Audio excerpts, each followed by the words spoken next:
Welcome to another episode of the Fun in the Sun series, the Algarve Sevens official podcast with me, Francisco Isaac, and Dallen Stanford, interviewing a lot of our future protagonists from the 2025 Algarve Sevens.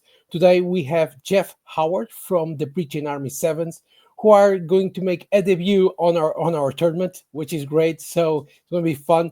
Jeff, I'll kick things off. Thanks for coming to the podcast. So, first question to you is, what fans can expect from the British Army Sevens, and are you ready for the intense competition you're going to face in the elite division? Hi. Yeah, first of all, thanks for having me on this afternoon. Yeah, British Army, really looking forward to coming to the Algarve Sevens. I think you'll see a bit of the Fijian flair from a lot of our players. So really fast paced, hard hitting probably most of the time, but just enjoying throwing the ball about and enjoying some rugby. And yeah, really looking forward to this sort of level of competition.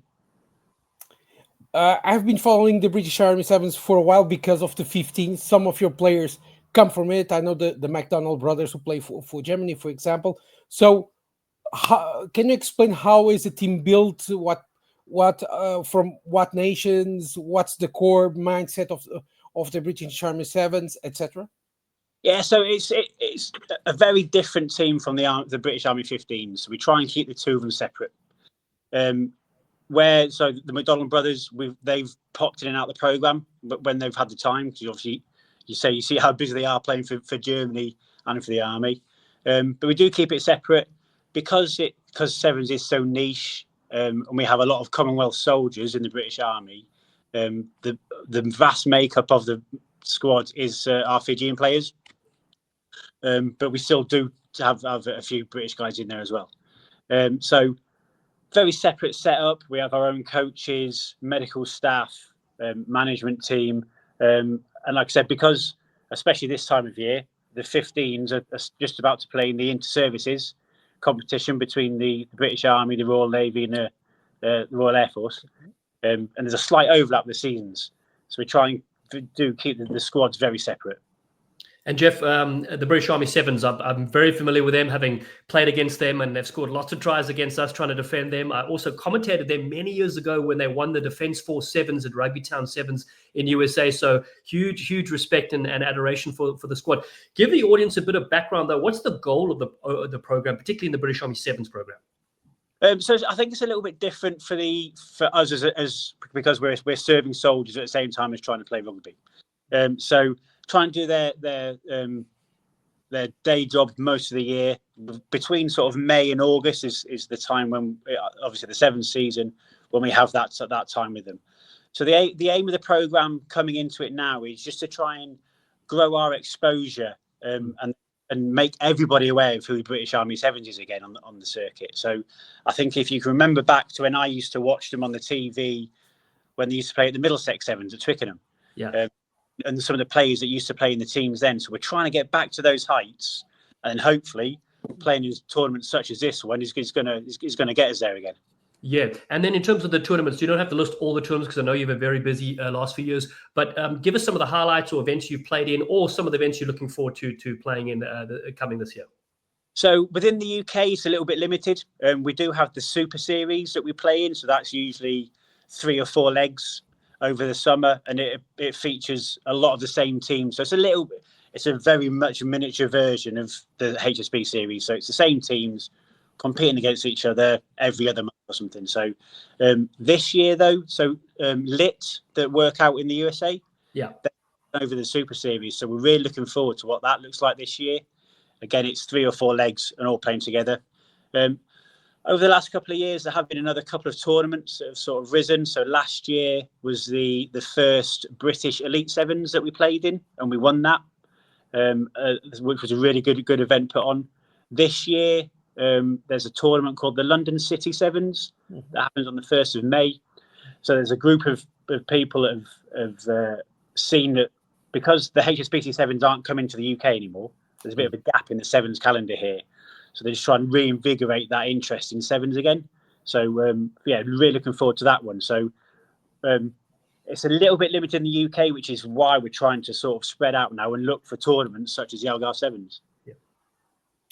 Jeff, I always like to make this question. I did with David Mob Smith last week when we talked with him, me and Dallen. And why sevens? Why do you give so much of your free time to this type of variant? Because nowadays there's that talk that sevens is a surplus to the calendar. I don't believe so. But can you explain to us in your own words why sevens matter? Oh, it's just exciting, isn't it? I think so. I've been playing rugby for 30 odd years now, most of it 15s, but whenever you get the chance to play sevens, there's just that little different feeling of excitement and just wanting to throw the ball about, isn't it? And I think what rugby needs to keep is the fun that sevens brings with it. Of course, as part of our programme, we really do concentrate on the core skills of the players. And what we have noticed is a lot of the players from the sevens circuit has moved into the 15s, and I think the McDonald brothers sort of started with us. They've moved on, and then you can see players actually moving on in their careers. So from a sort of professional players' skills view, there's making sure players get better. But how much fun is sevens? Watching it for whether it's a 1-day tournament or a 2-day tournament, just the things that some of the players can do because they're sort of built slightly differently. I think it's the fun and excitement that makes that big difference between the sevens and the 15s. So, with that in our minds, let's talk about the fun part, because the Algarve Sevens motto is the fun in the sun. So, why did you pick the Algarve Sevens? Why are you coming to Vila Real Sant Antonio to showcase a bit of British and Army Sevens magic? Yeah, well, I want the boys to show everyone what they're made of. So when we started putting the 2025 season together, I wanted to have a look at what opportunities were outside of the UK. So we started looking around. We looked at France, Germany, Holland. But as soon as I saw Algarve Sevens, that jumped straight to the top of our list. And I said, right, we need to try and get there. And then when Sports Venture offered the opportunity to say, look, would you like to come? I couldn't say no. We had to go. I mean, the difference of playing sevens in the sun of Algarve or the sun of London is slightly different. I want to go and have fun and do something a little bit different because we're so used to playing in the UK. Just the experience of going and playing against some of the teams that you're going to have there. And then from what I've seen as well from Sports Venture, just the way the competition is built, the professionalism of it just looks amazing. And just to be part of that, that's something that we're really looking forward to do. Final question before I move to Dallen is, and so what you are expecting from the whole experience, not only in the elite men's tournament, but from outside of it. As you know, it has moved on from being just a rugby tournament to become a sports tournament, and now a sports a big party. So, what are your expectations from the whole experience? I think so. Again, just meeting different teams and meeting different people. Like you said, because the sports and the teams that are going to be there have the opportunity to walk around, have a look at what's going on, the players to meet different teams and come up against different competition. Again, just to have a bit of fun in the sun. And it's apart from bringing the cup home in our bags, what we do is just keep enjoying rugby because we spend so much time concentrating on the hard work and preparing. Like we said, the biggest part of sevens for me is having fun, and it's experiencing fun in the professional setup that we're going to see when we go to the Algarve. Yeah, and I want to talk a bit about your program again, going back to some of the remarkable players that have played throughout the years. Can you tell our listeners and our viewers, what are some of the recent international players that have worn the Army Sevens jersey? I'm going to try and get this right, and hopefully I don't do anything. First, if I go a little bit further back, so as part of the team, we have two guys that we're really blessed with. So Joe Nyathavu, if you may remember. Yes. I remembered watching Joe play sevens for Scotland on the TV for a few years. Yeah. Then he came back to his day job in the army, and we actually coached together for a while. And that for me, that was amazing. Yeah. So he was our head coach. One of his assistant coaches is Ravi Fatiaki, who's got a couple of PG 15s caps whilst he was playing professional rugby here in the UK before he joined the army. And then more recently, and again, hopefully I'll get this correct, two of our guys have played sevens for Fiji in the London leg of HSBC sevens. So a couple of years ago, they travelled after playing the leg in France, suffering a few injuries, approached the British Army and said, have you got anyone available? A couple of guys, so Solo Radayonalavu and Rita Ratu Kadudru. I've got that wrong, and I apologise. But two of the guys have played sevens for Fiji in the last couple of years. But what they've then brought back to our programme, it is amazing because they've had that opportunity to work in that professional setup and then stuff back as well. It's been great. Yeah, that's amazing. I mean, to have the quality and the level of those players that that have represented, and that brings me to the next question: how do you select your squad? Because particularly when you release your schedule of events, I know everybody's got a very hectic day job. Obviously, I love looking at the bios. By the way, when you've got regular other teams, person's an accountant or something else, and then you've got the British Army arrive, and it's like so and so is a gunner on this ship or something. It's like what? But how do you select the squad? Because I bet you a lot of players put their hands up because they want to go to the beautiful Algarve Sevens of Portugal. Definitely. So that's where I don't envy Joe as the head coach. He's trying to pick just 12 guys just to bring over. So at the moment, we have roughly 50 names on our books. Like you say, because of our day job, it's very difficult from week to week to try and pick the same 12. 50 guys in the books. Joe had a look, and what between Joe and I this year, what we're trying to do is build 2 men's squads. We're trying to build an elite squad and then a senior squad, and then those guys in the senior squad will try and sort of move up. So he's looked at that list, looked to see who's available, and we've picked the best 12 people that are currently playing sevens in the British Army to form that elite squad. And our first real test is going to be the Algarve Sevens. Wow. Really interesting to see. Yeah, amazing. Oh, it's so.